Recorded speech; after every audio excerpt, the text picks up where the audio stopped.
We were talking about, it's Welcome to the South Radio. DJ RAETONE is in the building. Yeah, my man Dream Note is in the building. Island Life is in the building. Young Buck, we got new music by him. We're talking college football.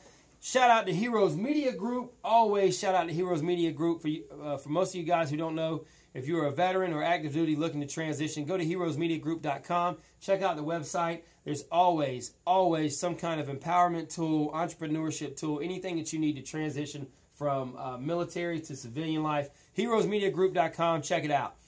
All right. With that being said, we were talking Georgia, University of Georgia. I said quarterback controversy, not quarterback issues. I think Bryce Ramsey has a better arm. I know he's young. He doesn't have the experience that Lambert does. However, you don't need experience when you have a Chubb. When you have a Chubb, you can do a whole lot of things that other schools can't do, like run the ball. Oh, by the way, Chubb still had over 100 yards rushing. Special teams was good. Defense still stepping up, still young, still trying to find the rhythm. But Pruitt, listen, God bless him. He came from Florida State. He really, really has that defense starting to come together and play it like they're supposed to. So you can have a squad built on running the ball and defense. Absolutely, running the ball and defense. Prime example last year, Hudson Mason, not a standout quarterback. He did what you needed him to do. You handed it to Chubb. You handed it to Gurley before he got hurt, who, by the way, in the league at St. Louis, I think Gurley's going to come out. He's going to have a big year. even with Trey Mason there? Even with Trey Mason there, absolutely. They're both gimpy right now. They're both gimpy, but Gurley is coming off an ACL tear. Trey Mason is coming off a year in the league just, getting beat up. Right. I thought he would be okay coming out. I didn't think he'd be a superstar. Kind of a Ben Tate scenario. Right. That seems to be the going trend at Auburn. Ronnie Brown, I think, is the last running back I can remember that actually lasted in the league more than, 2 or 3 years. Right. So, well, I would say in his rookie year, though, Trey Mason definitely exceeded my expectations. I think he exceeded a lot of expectations. Yeah. I'm not going to argue that at all. Yeah. But, I think now with Todd Gurley coming in, Jeff Fisher knows what he has. They're going to be something. It's going to be good. It's going to be some good stuff. So, speaking of hip-hop, Trey Mason is his dad is, don't you? Who? The DJ for De La Soul, DJ Maceo. I did know. You know what? Whoa. That's what I meant to talk. I knew I was missing a connection somewhere in there. A son of hip hop. God, I knew I was missing the connection in there. So, absolutely. All right, give me the first of all, for those of y'all who don't know, De La Soul top 6, top 7. Oh yeah. Without top question. 6? Without question. Who's your number? Before? No, I can't change subject because he knows I like to talk hip hop all day long. So, but I'm not going to do it. We'll get to that. We got that discussion later on. Sticking with UGA. 31-14 over Vanderbilt. Now you go to Athens. You got South Carolina coming to town. South Carolina got beat by Kentucky. They barely beat UNC. Myself and a couple of coworkers of mine had this conversation at the end of the first week. After that Thursday, we came into work Friday. South Carolina is just they're awful. I'm sorry, they're awful.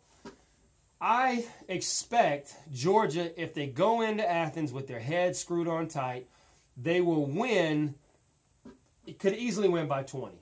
I know it's hard to cut, and I don't bet on the dogs. I never bet on the dogs, but I could see them winning by 20. I literally could. I could definitely see that happening. However, it is Steve Spurrier. 3 pots. Our guys, they smoke 3 pots and then they're out. That whole BS. Coming in a desperate team. Desperate team. 0-2. You lost to University of North Carolina, Battle of the State game already, and then you turn around and lose to Kentucky, who's not a bad team. I mean, they had 2 players drafted in the NFL, especially Bud Dupree. Shout out to Wilkes County where he played high school at. Huge guy. He's in Pittsburgh right now. Actually had a sack, his first sack in the NFL on Thursday night when they played New England. Okay, very nice. On big time TV. Yeah, big time TV. Big stage. Shout out to Bud Dupree, man. Shout out to Wilkes County. Good for you, man. Congratulations. Another prime example of making it out of the ghetto, as they so speak, man. Kudos to you, sir, for keeping your head on straight. It can be done. It can be done. All right. So South Carolina comes into Athens. Grayson Lambert's going to start. I think if the Dogs go up by 20-25, you're going to see Bryce Ramsey.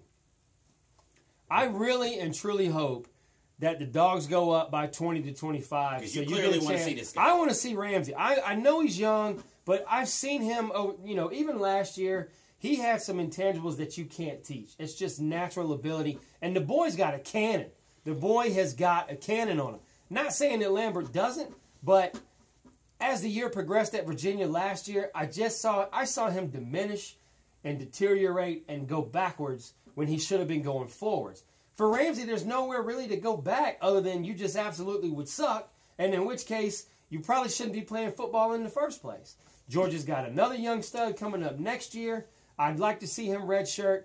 You know, I know Lambert is what it is. I think the only thing I can think of is if Lambert can carry them and carry them well enough to win like Hudson Mason did, I mean, he's not going to be a Heisman candidate. He's no Aaron Murray. He's no David Green. He's no DJ Shy. He's no top quarterback to come through and run the table. No Matthew Stafford.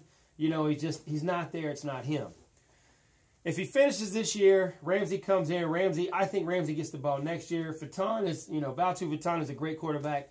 I don't think he's better than Bryce Ramsey, but I think he brings other elements to the table that Ramsey doesn't from an athletic standpoint.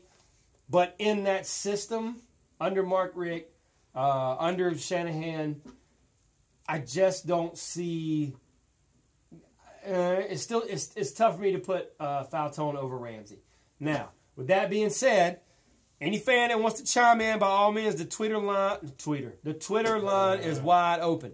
You are more than welcome to tweet it. You're more than welcome to text it. Your whole nine, give me your thoughts. Welcome to the South Radio. Appreciate you tuning in tonight. DJ RAETONE is in the building. We're talking UGA football. All right, before we go into the next subject, one more thing I got to ask. Nick Chubb, top running back at Georgia, obviously. You could potentially say he's the top running back in the SEC. True. Is he a top 3 running back in the NCAA? It remains to be seen. Okay. Remains to be seen. Let's see him kind of cut through the teeth a little bit of this SEC schedule. Okay. And see how he is standing up. Now, let's say come November. I'm going to say this. I'm going to call it right now. He is a top 3 running back in the NCAA. And here's why. I think, by comparison, his biggest battle in the SEC is going to be with Derrick Henry out of Alabama. Yep. Off the top of my head, from a running back standpoint, Keith Marshall is still very good. Sony Michel is still very good. But they're all on the same team. Derrick Henry is with Alabama. Auburn, in my opinion, doesn't have a super stud running back yet. He's got a ways to go. He hasn't proven himself. I mean, listen. Chubb makes moves that I saw him make last year that he has improved on. The first step, anybody who's ever played football, you got to make the first person miss. Not only does he make the first person miss, he makes the second, the third, the fourth, and then, oh, by the way, when you hit him, he keeps going.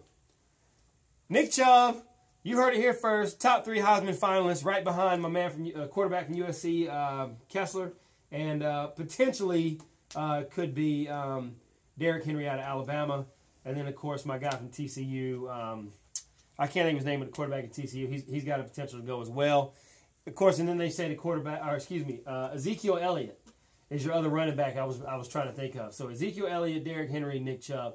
I actually put Nick Chubb above Derrick Henry. I think he's more versatile than Henry is. Henry is more of an up and down I formation, but he can still make the step, and he's got a burst of speed that it's hard to tell how fast he's running unless you're on the field and then you watch him just lead those DBs and be gone. Ezekiel Elliott, he can get up and down, sideline to sideline.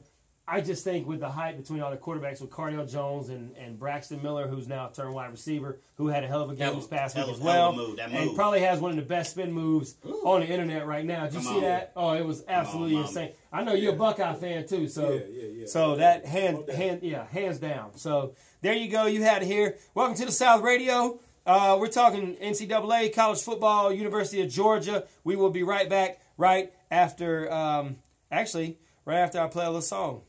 How about them apples? Who said that? Who said that? You speaker box guys, get out of here. No speaker boxing.